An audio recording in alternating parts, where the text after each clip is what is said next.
Viewers, আমি মাহমুদুল হাসান একটা মজার কথা বলতেছি আপনাদের। এই যে আমার হাতে 2 টাকা, তো 2 টাকা মানে বাংলাদেশের প্রেক্ষাপটে 2 টাকার কোনো ভ্যালু নেই।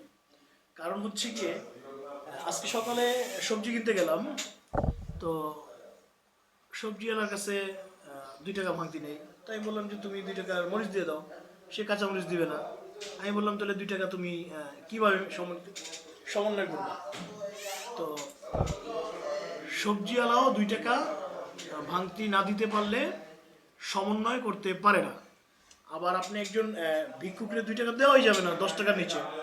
একটা ভিক্ষুকরে যে আপনি ভিক্ষা দিবেন 5 থেকে 10 টাকা দিতে হয়, 5-10 টাকার নিচে। এখন আপনার বিবেকের কাছে খারাপ লাগবে যে 2 টাকা আমি ভিক্ষা দিব কিনা। তো তার মানে আমরা সবাই বড়লোক হয়ে গেছি, 2 টাকার বাংলাদেশে কোনো ভ্যালু নাই। দোকানদারের কাছে আপনি একটা প্রোডাক্ট দিবেন, দোকানদার আপনাকে 2 টাকা দিতে না পারলে বলবে যে 2 টাকা নাই, দিতে পারতেছি না। তো আসলে 2 টাকার কোনো আমি ভ্যালু দেখতেছি না বাংলাদেশে অনেক সময়। আর রিক্সাওয়ালাদের তো 5-10 টাকা তো দেওয়াই যায় না, রিক্সাগুলি মনে হয় 20 টাকা ভাড়া। তো যেটা বলতেছিলাম যে 2 টাকার বিষয়টা, 2 টাকা একটা ইম্পর্টেন্ট বিষয়, কিন্তু 2 টাকার বাংলাদেশের কোনো ভ্যালু নেই। দোকানদারের কাছে ভাঙতি নাই, সবজিওয়ালার কাছে ভাঙতি নাই, বা কোথাও 2 টাকার কোনো ভাঙতি নেই।